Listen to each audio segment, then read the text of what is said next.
जय हिंद दोस्तों। कैसे हैं आप लोग। तो आज हम बात करने वाले हैं साल 2024 में आई एक हॉरर मूवी के बारे में जिसका नाम है बैगमैन। दोस्तों ये फिल्म एक अर्बन लेजेंड पे आधारित है और इसकी कहानी बहुत अच्छी है जो कि आपको बेहद पसंद आएगी। तो आप इस वीडियो को अंत तक ज़रूर देखिएगा। फिल्म की स्टार्टिंग में हम एक लड़की एमिली को देखते हैं जो कि अपने पिता डॉन के साथ ग्राउंड में खेलते हुए दिख रही थी। एमिली थोड़ी परेशान थी इसीलिए वो आगे नहीं खेलती और रात के समय जब वो दोनों अपने घर वापस जाने लगते हैं तो एमिली का मूड ठीक करने के लिए उसका पिता डिसाइड करता है कि वो पिज़्ज़ा खरीद कर लाएगा। उस समय रात काफ़ी हो गई थी और सड़क पर कोई भी नज़र नहीं आ रहा था। इसके बावजूद भी एमिली कार के पास ही रुकती है और डॉन शॉप के अंदर जाता है पिज़्ज़ा खरीदने के लिए। लेकिन एमिली को इंतज़ार करते हुए काफ़ी देर हो जाती है और उसका पिता अभी तक वापस नहीं लौटा था। तभी अचानक से कार के पास मौजूद सारी लाइट्स एक एक करके बंद हो जाती हैं। वो जल्दी से भागकर पिज़्ज़ा शॉप के अंदर चली जाती है जहां वो देखती है कि उसके पिता डॉन को किसी ने पैरालाइज कर दिया था और वो ज़मीन पर लेट कर तड़प रहा था।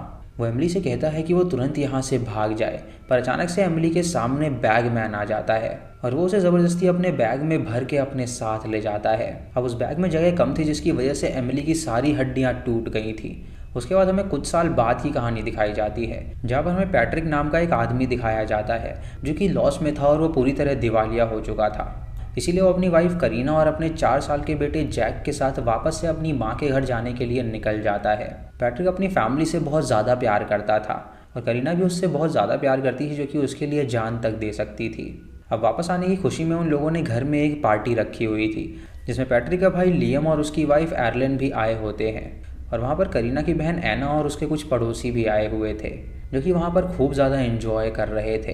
बाद में जब एना और करीना बैठकर बातें कर रही होती हैं तब जैक अपने पास मौजूद एक फ्लूट जो कि उसको बहुत ज़्यादा पसंद था उसको वो बजाने लगता है। ये देखकर करीना जैक को शांत रहने के लिए कहती है। दोस्तों एना और करीना का बॉन्ड बहुत ही अच्छा था और वहीं लायम और पैट्रिक की बातों से हम जान पाते हैं कि असल में पैट्रिक एक इंजीनियर था पर उसके हाल ही में बनाए गए प्रोजेक्ट कुछ खास अच्छे नहीं गए थे जिसमें उसकी सारी सेविंग्स लग गई थी। इसीलिए वो लायम के साथ ही अपनी पुश्तैनी फैक्ट्री में काम करने वाला था। उनकी फैक्ट्री में पेड़ों को काटा जाता था इसीलिए उसने पेड़ काटने की एक मशीन भी बना रखी थी जिससे आसानी से लकड़ियाँ काटी जा सकती थीं। पर अब तक उस मशीन के लिए किसी कंपनी ने उसको फंडिंग के अप्रूवल नहीं दिए थे।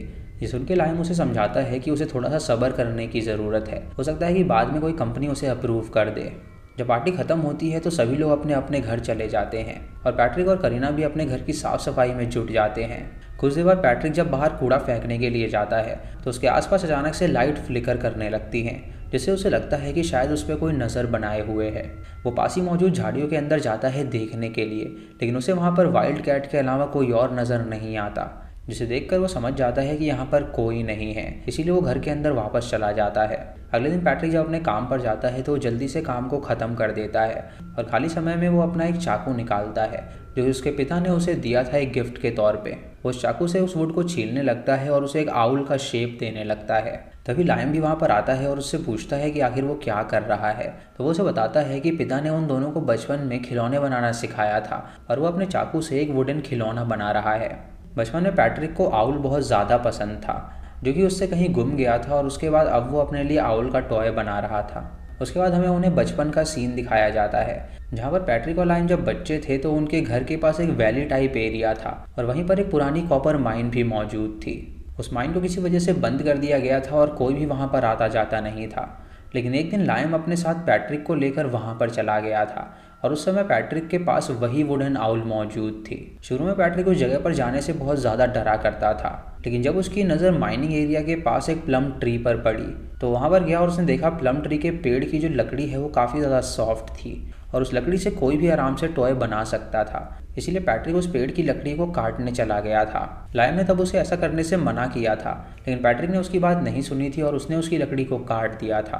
तभी माइन के अंदर से एक डिमोनिक हाथ बाहर आया था जिसने पैट्रिक के पीछे के बाल एक कैंची से काट लिए थे और ये देखकर पैट्रिक काफ़ी डर गया था और वो लायम के साथ वापस घर चला गया था।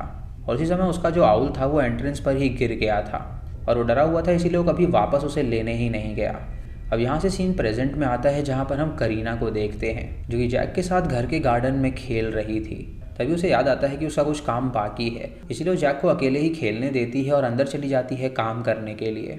जब जैक अकेला खेल रहा होता है तो अचानक से उसे एक डॉल नज़र आती है और जब वो उस डॉल के पीछे झाड़ियों के अंदर जाता है तो वो गायब हो जाता है। करीना जब देखती है कि जैक बाहर नहीं दिखाई दे रहा तो उसे काफ़ी चिंता हो जाती है और वो झाड़ियों के अंदर जाती है उसे ढूंढने के लिए।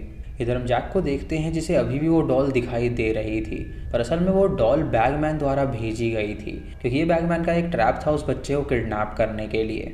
इससे पहले वो उसे किडनैप कर पाता, करीना जैक को ढूंढ लेती है और वो उसे तुरंत वहाँ से वापस अपने घर ले जाती है।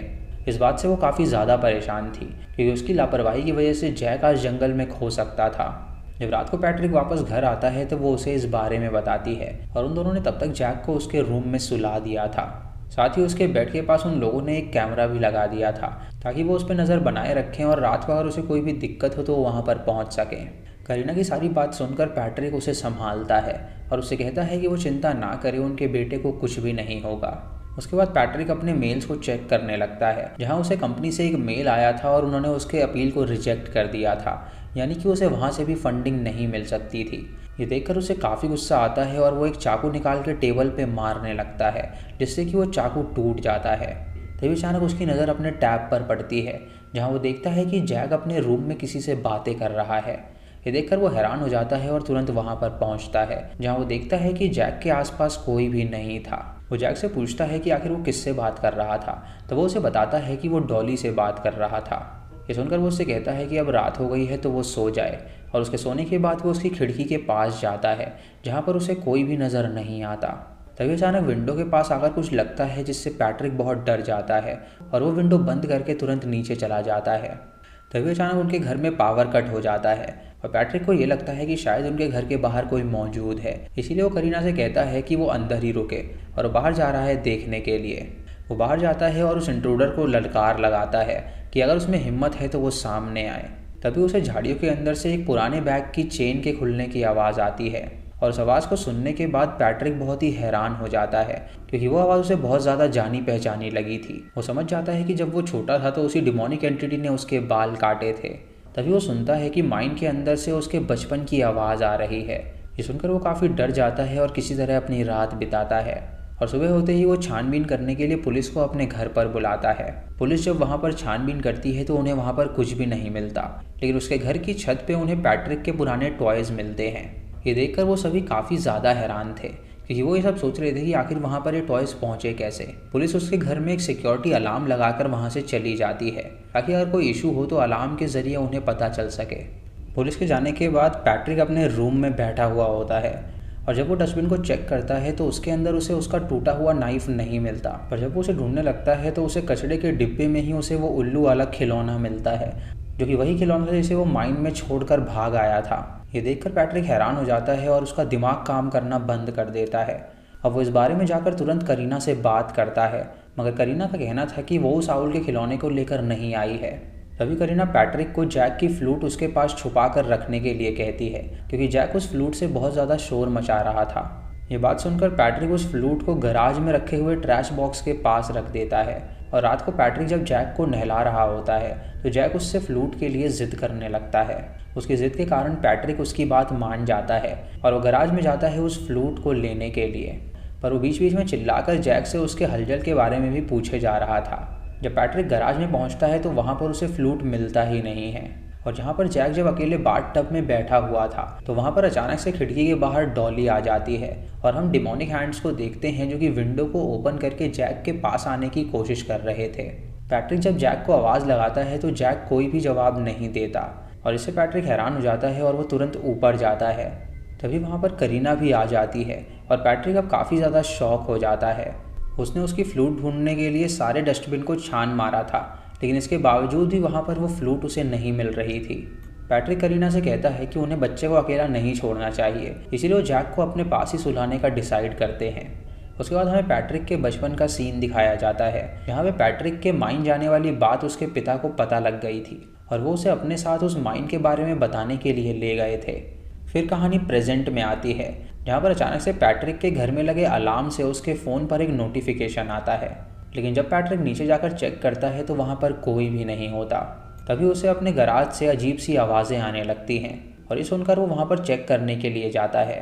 वो देखता है कि वहाँ पर एक अजीब सी वुडन डॉल रखी हुई है जिसने एक बेसबॉल कैप पहनी है, और ये देखकर वो काफ़ी डर जाता है, क्योंकि दरअसल वो सेम कैप बचपन में पैट्रिक खुद पहना करता था और वो कैप भी उसने कहीं पर गुमा दी थी। वो जब घर वापस जाने की कोशिश करता है तो देखता है कि दरवाज़ा अपने आप ही लॉक हो गया है, जिसकी वजह से वो घर के अंदर दाखिल नहीं हो पाता। तभी उसकी नज़र घर के अंदर पड़ती है और उसे बैगमैन नज़र आता है, जिसके हाथ में जैक की फ्लूट मौजूद थी और वो उस फ्लूट को बजा रहा था। ये देखकर पैट्रिक घबरा जाता है और वो तुरंत दरवाज़ा तोड़ के अंदर घुसता है ताकि बैगमैन उसकी फैमिली को नुकसान ना पहुंचा सके। वो तुरंत अपनी फैमिली के पास जाता है और उन्हें अंदर रहने के लिए कहता है और वो अकेले ही घर को चेक करने के लिए जाता है, जहाँ पर बैगमैन अब वहाँ से गायब हो चुका था। इस इंसिडेंट के बाद वो वापस से पुलिस को कॉल करता है और उन्हें सारी बात बताता है, जिसके बारे में सुनकर पुलिस काफ़ी ज़्यादा शॉक थी। उसके बाद वो वहाँ से लायम के पास जाता है और उसे वो आउल दिखाता है और कहता है कि ये आउल उसे उसके डस्टबिन में मिली थी। लायम उसे कहता है कि बचपन में आउल तो उससे गुम गई थी, तो इतने सालों बाद वो खिलौना वापस कैसे आ गया। लायम सब देख के समझ गया था कि पैट्रिक कहीं ना कहीं वापस से वही सब फील कर रहा है जो वो बचपन में फील किया करता था। इसीलिए वो उसे बारबरा से मिलने के लिए कहता है, जिसने बचपन में पैट्रिक की हेल्प करी थी। इधर करीना जैक को लेकर एक पार्क में आई होती है और जैक उसे डॉली द्वारा दी गई एक पेंटिंग दिखाता है, जिसके अंदर वो दृश्य बना हुआ था जिसमें पैट्रिक उस माइन के पास गया था। तभी अचानक पैट्रिक की आंखें खुल जाती हैं क्योंकि वो ये सब एक सपना देख रहा था।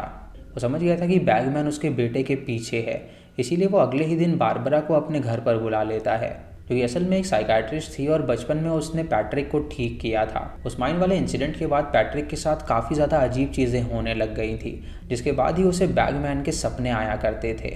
उसके बाद कहानी फिर से पास्ट में जाती है, जहाँ पर पैट्रिक का पिता उसे अपने साथ उस माइन की पहाड़ी पर लेकर चला गया था और वहाँ पे उन्होंने उसे बताया था कि वो जो माइन है वो कॉपर माइन है, जिसे बंद कर दिया गया था क्योंकि वहाँ काम करने वाले लोगों का मानना था कि उसके अंदर बैगमैन रहता है। कई लोगों ने काम करते वक्त उसे देखा भी था, इसीलिए वो सारे लोग काफ़ी ज़्यादा डरे हुए थे। ये सुनकर पैट्रिक को लग रहा था कि उसके पिता सिर्फ उसे डराने की कोशिश कर रहे हैं, लेकिन उसके पिता उसे नहीं डरा रहे थे बल्कि वो सच्ची कहानी बता रहे थे। उन्होंने बताया था कि बैगमैन सिर्फ उन्हीं बच्चों को पकड़ता था जो कि ड्रीम्स को लेकर बहुत ज़्यादा सीरियस होते थे। वो सिर्फ अच्छे बच्चों को पकड़ता है जो कि कुछ बनना चाहते हैं और अपने माता पिता का नाम रोशन करना चाहते हैं। और ये बात सुनकर पैट्रिक उस वक्त काफ़ी ज़्यादा डर गया था। फिर कहानी प्रेजेंट में आती है, जहाँ पर बारबरा उन सबको बैगमैन के बारे में बताती है। वो कहती है कि बैगमैन एक एंटिटी है और वो बच्चों को पकड़ के अपने साथ ले जाता है और वो उन बच्चों का सबसे फेवरेट खिलौना ले लेता है, जिसकी मदद से वो उन बच्चों को ट्रैक कर सकता है और बाद में वो उन बच्चों को बैग में डालकर अपनी दुनिया में ले जाता है। वो ये भी कहती है कि ये सब किताबी बातें हैं और उसका मानना है कि बैगमैन जैसी कोई चीज़ होती ही नहीं है। उसका ये मानना था कि पैट्रिक को ये सब टेंशन की वजह से हो रहा था, जिसकी वजह से वो हेलुसिनेट कर रहा था बैगमैन को। बारबरा उससे ये भी कहती है कि वो एक सेफ घर में शिफ्ट हो जाए ताकि पैट्रिक बिना टेंशन के जी सके और उसे बैगमैन फिर कभी नज़र नहीं आएगा। अब ये बात सुन के वो सभी ऐना से कहकर पास ही के होटल में शिफ्ट हो जाते हैं, जहाँ ऐना जैक को अपने साथ लेकर रूम में चली जाती है और उसने पैट्रिक और करीना को एक ही रूम में छोड़ दिया था ताकि वो दोनों रात में ज़्यादा परेशान ना हो। अब रात में करीना पैट्रिक से बात करते हुए उसे उसके बचपन के बारे में पूछती है, जहाँ पैट्रिक उसे बताता है कि बचपन में जब उसे बैगमैन हर जगह नज़र आ रहा था तो उसके पिता ने उसे एक नाइफ़ दिया था और उसे कहा था कि बच्चों के सोचने की शक्ति बहुत ज़्यादा पावरफुल होती है, कि वो अपने जो टॉय होते हैं उन्हें बहुत ही मन से चाहते हैं और अगर उनका टॉय हमेशा उनके पास रहता है तो बैगमैन उनका कुछ भी नहीं बिगाड़ सकता। यही सब बताते हुए पैट्रिक के डैड ने उसे वो चाकू भी दिया था जो कि हमेशा पैट्रिक के पास ही रहता था। साथ ही में उन्होंने ये भी कहा था कि अगर उसने उस चाकू को कहीं पर घुमा दिया तो बैगमैन उसके पास वापस आ सकता है। हम जान पाते हैं कि जब पैट्रिक ने अपने डैड के चाकू को तोड़ के उसे फेंक दिया था तो वो चाकू उसे अगले दिन कहीं पर नहीं मिला था, इसीलिए अब बैगमैन उसकी लाइफ में वापस आ गया था। इधर हम ऐना को देखते हैं जिसने बहुत ही प्यार से जैक को सुला दिया था और वो कॉल पर बात करते हुए जैक पर नज़र रख रही थी। तभी अचानक से ऐना को लगने लगता है कि उसके फ्लोर पर कोई उस पर नज़र बनाए हुए है, इसीलिए वो तुरंत एंजेलो जो कि सिक्योरिटी गार्ड था उसे इन्फॉर्म करती है। तभी अचानक से पूरे फ्लोर का पावर कट हो जाता है और ऐना के घर के बाहर बैगमैन आ जाता है, जिसे देखने के बाद ऐना बहुत ज़्यादा डर गई थी। वो तुरंत ही जैक को उठाती है और एक नाइफ लेकर अलमारी में छुप जाती है, पर बैगमैन उसे वहाँ पर ढूंढ लेता है और वह ऐना को पैरालाइज करके जैक के बाल काटकर अपने साथ ले जाता है। कुछ देर बाद हम देख पाते हैं कि ऐना की कंडीशन ख़राब हो गई थी और वहाँ पर पुलिस आ गई थी जो कि उसकी देखभाल कर रही थी। जब करीना और पैट्रिक को इस इंसिडेंट के बारे में पता चलता है तो वो दोनों भी काफ़ी ज़्यादा डर जाते हैं, लेकिन वो देखते हैं कि जैक अभी एकदम सही सलामत है। पुलिस जब पैट्रिक से बात करती है तो वो उससे कहती है कि ये पहला इंसिडेंट नहीं है जो यहाँ पर हुआ है। दरअसल 4 साल पहले एमिली नाम की लड़की के साथ भी सेम इंसिडेंट हुआ था, जहाँ उसके पिता डॉन के ऊपर अटैक करके बैगमैन उसे अपने बैग में भर के ले गया था, पर किसी ने डॉन के इस कन्फेशन पर भरोसा नहीं किया था। लेकिन अब पुलिस को यकीन हो गया था कि बैगमैन सच में है। इसीलिए पुलिस उनके परिवार को लायम के घर शिफ्ट कर देते हैं और खुद उस घर के बाहर खड़े होकर प्रोटेक्शन करने का फैसला करते हैं। पैट्रिक इससे बहुत ज़्यादा डरा हुआ था, जिसकी वजह से लायम और अर्लीन मिलकर उसे संभालते हैं। लायम और अर्लीन ने जैक को अपने रूम में सुला दिया था और पैट्रिक, करीना और एना ऊपर सो रहे थे। करीना पैट्रिक और एना की हालत देखकर उन दोनों को समझाती है और उन दोनों को सोने का सुझाव देती है। रात को अचानक से कुछ आवाज़ सुन के पैट्रिक की आंखें खुल जाती हैं और वो टैब में देखता है कि जैक के पास बैगमैन आ गया है। ये देखकर पैट्रिक भागता हुआ नीचे जाता है, पर तब तक बैगमैन वहाँ से गायब हो चुका था। उस रूम में लायन और आर्लीन पैरालाइज्ड पड़े हुए थे और बाहर जो पुलिस वाले मौजूद थे उन्हें भी बैगमैन ने पैरालाइज कर दिया था। ये देखकर वो तुरंत बैगमैन के पीछे जाता है उसे पकड़ने के लिए और समझ जाता है कि वो ज़रूर उसे कॉपर माइन में ले जाएगा। इसीलिए वो कॉपर माइन के पास पहुंचता है और अंदर से उसे जैक के बचाने की आवाज़ आती है, जो कि पैट्रिक से मदद मांगते हुए चिल्ला रहा था। ये सुनकर पैट्रिक तुरंत उस कॉपर माइन के अंदर चला जाता है, जहाँ की दीवार के अंदर एक छोटा सा पैसेज था, जिसे फॉलो करते हुए पैट्रिक जैसे तैसे बैगमैन के अड्डे पर पहुँचता है, जहाँ पे बहुत सारे नेस्ट रखे हुए थे और हर एक नेस्ट के अंदर कुछ बच्चों के टॉयज थे। पैट्रिक को उसी केव में रखा हुआ डफल बैग भी दिखाई देता है, जिसके अंदर से जैक की आवाज़ आ रही थी। ये देखकर पैट्रिक हैरान हो जाता है और वो तुरंत उसे खोलता है, पर असल में उस बैग में सिर्फ एक खिलौना था जिसमें से जैक की आवाज़ आ रही थी। इधर हम करीना को देखते हैं, जो कि सबकी हालत को देखकर काफ़ी परेशान थी, और जब वो जैक को चेक करने के लिए जाती है तो जैक उसके पास ही मौजूद था, जिसका ये मतलब था कि बैगमैन उसे किडनैप करके नहीं ले गया था और उसने अब पैट्रिक को ट्रैप में फंसाकर अपने अड्डे में बुला लिया था, क्योंकि बच्चों ने वो पैट्रिक को पकड़ नहीं पाया था। इसीलिए इतने सालों बाद जब पैट्रिक वापस आया था तो उसने उसे पकड़ने का प्लान बनाया। इधर पैट्रिक भी ये बात समझ जाता है कि दरअसल बैगमैन उसके पीछे है, इसीलिए वो गुस्से में बैगमैन को अपने सामने बुलाता है। बैगमैन जब उसके सामने आता है तो वो उसे तुरंत पैरालाइज्ड कर देता है और उसका टूटा हुआ चाकू उसे दिखाता है, जिसे देखने के बाद पैट्रिक समझ जाता है कि उसी ने वो चाकू चुराया था। उसके बाद बैगमैन वहाँ पर पैट्रिक को जैक की फ्लूट भी दिखाता है, जिसे देखकर पैट्रिक समझ गया था कि बैगमैन उसे जान से मार देगा और उसके बाद वो उसके बेटे के पीछे जाएगा। पैट्रिक ये नहीं चाहता था कि बैगमैन जैक को चोट पहुंचाए, इसीलिए वो जैसे तैसे पास में पड़ा हुआ अपना टूटा हुआ चाकू उठा लेता है और उससे बैगमैन के गर्दन पर अटैक कर देता है। इससे बैगमैन जख्मी हो जाता है और पैट्रिक अपने बेटे की फ्लूट को लेकर वहां से भागने लगता है। जैसे ही पैट्रिक माइन के एंट्रेंस के पास पहुंचता है, वैसे ही बैगमैन उसके पास आ जाता है, पर अभी पैट्रिक अपने बारे में ना सोचकर सिर्फ अपने बेटे के बारे में सोच रहा था, इसीलिए जैक की फ्लूट को तुरंत माइन से बाहर फेंक देता है। उसके बाद वो बैगमैन के हुड को उतार देता है, पर बैगमैन का असली चेहरा और भी डरावना था। बैगमैन बहुत ही ज़्यादा गुस्सा हो जाता है, जिससे वो पैट्रिक को फिर से पैरालाइज कर देता है और ज़बरदस्ती उसे अपने डफल बैग में डालने लगता है, और इसी दौरान पैट्रिक की सारी हड्डियां टूटने से उसकी मौत हो जाती है। वहीं हम करीना और पुलिस को देखते हैं, जो कि सीसीटीवी फुटेज की मदद से समझ गए थे कि पैट्रिक माइन के पास आया था, और जब वो वहाँ पर पहुँचते हैं तो उन्हें बाहर जैक की फ्लूट मिलती है, जिसे देखकर कैटरीना समझ गई थी कि पैट्रिक ने अपने बच्चे के लिए खुद को सैक्रिफाइस कर दिया है। उसके बावजूद भी वो माइन में जाने की कोशिश करती है अपने पति को देखने के लिए, लेकिन पुलिस उसे वहीं पर रोक देती है। पुलिस जब वहाँ पर छानबीन करती है तो उन्हें वहाँ पर कुछ भी नहीं मिलता।